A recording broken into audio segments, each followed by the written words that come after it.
आप सभी का स्वागत है विसु ट्रेड गाइड के एक और जबरदस्त और दमदार वीडियो में, जहां हर ट्रेडिंग की बात होती है आसान भाषा में, समझदारी से, सच्चाई से और एकदम दिल से। तो चलिए शुरू करते हैं। नमस्कार। अक्सर जब हम स्टॉक मार्केट में निवेश की सोचते हैं, सबसे पहले पीई रेशियो देखते हैं, है ना? Price to earnings. हाँ बिल्कुल, ये एक आम स्टार्टिंग पॉइंट है। लेकिन कई बार लगता है कि सिर्फ पीई देखकर शायद हम पूरी तस्वीर नहीं देख पा रहे हैं, कुछ मिसिंग लगता है। आपने सही पकड़ा। पी रेशियो जो है वो हमें बस ये बताता है कि कंपनी अभी जो कमा रही है उसके मुकाबले मार्केट उसे कितना वैल्यू दे रहा है, लेकिन इसमें कंपनी की आगे की रफ्तार, मतलब उसकी ग्रोथ किधर जा रही है, वो शामिल नहीं होता। अच्छा। और यहीं कई बार निवेशक चूक जाते हैं। हो सकता है कोई स्टॉक कम पीई पे दिख रहा हो, पर शायद उसकी ग्रोथ ही धीमी पड़ गई हो। हाँ, ये बात तो है।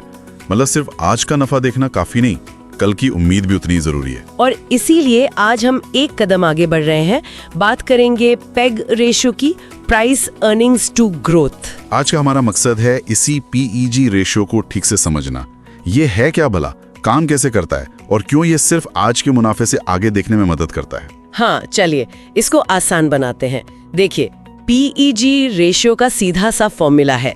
पीई रेशियो लीजिए, ठीक है, और उसको डिवाइड कर दीजिए कंपनी की जो अनुमानित सालाना कमाई की ग्रोथ रेट है प्रतिशत में। ओके, तो PE ratio divided by estimated annual earnings growth rate. Exactly, PE ratio divided by कमाई में बढ़ोतरी का अनुमान।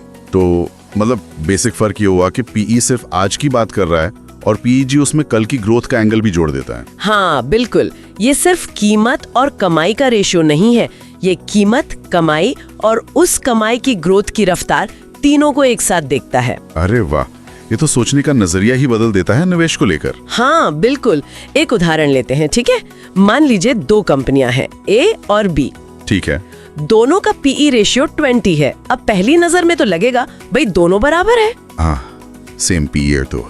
लेकिन हाँ। अगर हमें पता चले कि कंपनी ए की कमाई हर साल मान लीजिए 20% बढ़ने का अनुमान है और कंपनी बी की कमाई सिर्फ 10% प्रतिवर्ष बढ़ने की उम्मीद है, अच्छा, तो फिर हिसाब बदल गया। कंपनी ए का पीईजी होगा 20/20 1.0।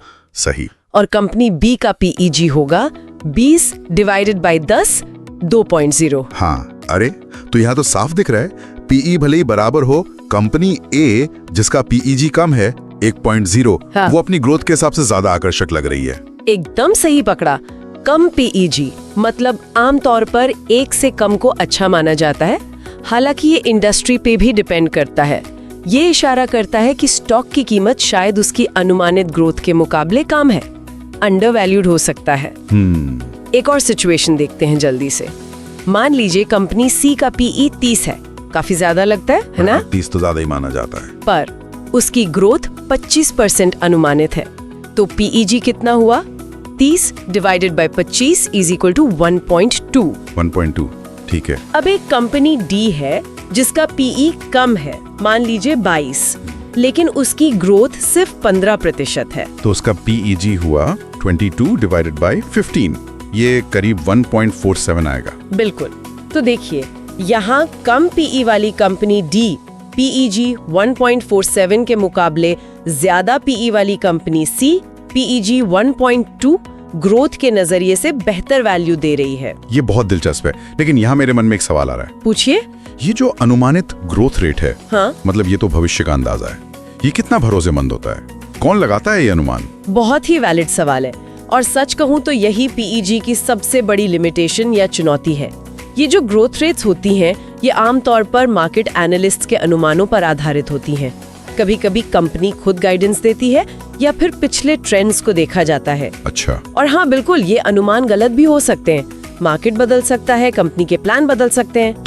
तो फिर बात ये है कि पीईजी रेशियो सिर्फ एक टूल है, कोई जादू की छड़ी नहीं। इस पर आंख बंद करके भरोसा नहीं करना। विश्लेषक को खुद भी कंपनी के फंडामेंटल्स, उसकी इंडस्ट्री, मैनेजमेंट कैसा है, कंपटीशन कैसा है, ये सब देखना बहुत जरूरी है। समझ गया। तो इसका मतलब ये हुआ कि पीईजी रेशियो हर तरह की कंपनी के लिए एक जैसा फायदेमंद नहीं होगा। बिल्कुल सही। पीईजी रेशियो खास तौर पर उन कंपनियों के लिए ज्यादा रेलेवेंट है जहां फ्यूचर में तेज ग्रोथ की उम्मीद हो। जैसे जैसे कि टेक्नोलॉजी कंपनियां, नई फार्मा कंपनियां या फिर जो इमर्जिंग मार्केट्स में तेजी से बढ़ रही हैं, जहां ग्रोथ ही मेन स्टोरी है। और उन बड़ी जानी मानी कंपनियों का क्या, जिनका बिजनेस एकदम सेट हो चुका है, मतलब मैच्योर हो चुकी हैं? हाँ, ऐसी मैच्योर कंपनियां जिनका विकास अब धीमा पड़ गया है, वो स्टेबल हो गई हैं, उनके लिए पीजी रेशियो की अहमियत कम हो जाती है। वहां निवेशक शायद डिविडेंड कितना मिलता है, कंपनी कितनी स्थिर है, कैश फ्लो कैसा है, इन चीजों पर ज्यादा ध्यान देते हैं। अच्छा, इसलिए हमेशा कॉन्टेक्स्ट देखना जरूरी है। कंपनी किस टाइप की है, किस इंडस्ट्री में है।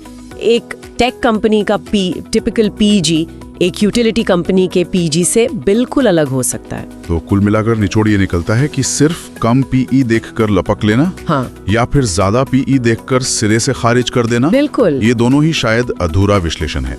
अगर ग्रोथ में दम है तो ज्यादा पीई भी जस्टिफाई हो सकता है। परफेक्ट। पीजी हमें यही सिखाता है कि भाई सिर्फ मुनाफा मत देखो, उसके ग्रोथ की रफ्तार पर भी ध्यान दो। इसे आप यूं समझ सकती हैं, पीई पूछता है आज की कमाई के लिए आप क्या कीमत दे रहे हैं, हाँ, जबकि पीईजी पूछता है कल की जो उम्मीद वाली ग्रोथ है उसके लिए आप आज क्या कीमत दे रहे हैं। ये फ्यूचर लुकिंग सवाल है।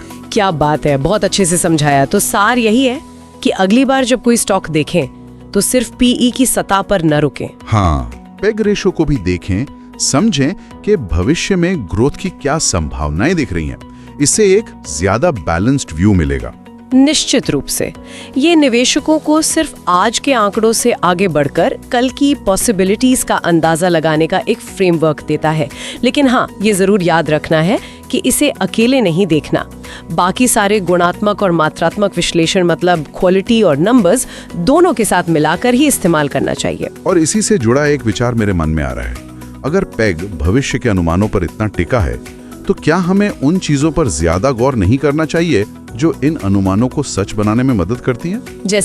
जैसे कि कंपनी का मैनेजमेंट कितना काबिल है, क्या उनके पास कोई ऐसा तगड़ा कॉम्पिटिटिव एडवांटेज है, कोई मोट जो लंबे समय तक टिके? हाँ, बिल्कुल सही दिशा में सोच रहे हैं आप। शायद सिर्फ नंबर से ज्यादा उस ग्रोथ की क्वालिटी को परखना ज्यादा जरूरी हो जाता है। ये सोचने वाली बात है ना? बिल्कुल, ये आगे की खोज के लिए एक अच्छा पॉइंट। ऐसी ही महत्वपूर्ण जानकारियों के लिए हमारे विसु ट्रेड गाइड चैनल को सब्सक्राइब करें और इस वीडियो को अपने दोस्तों के साथ जरूर साझा करें। अगर आप शेयर मार्केट को गहराई से सीखना चाहते हैं तो हमें व्हाट्सएप करें 7030200750। मिलते हैं अगले वीडियो में, तब तक के लिए मैं विनायक और मैं सुमन आपसे विदा लेते हैं। धन्यवाद।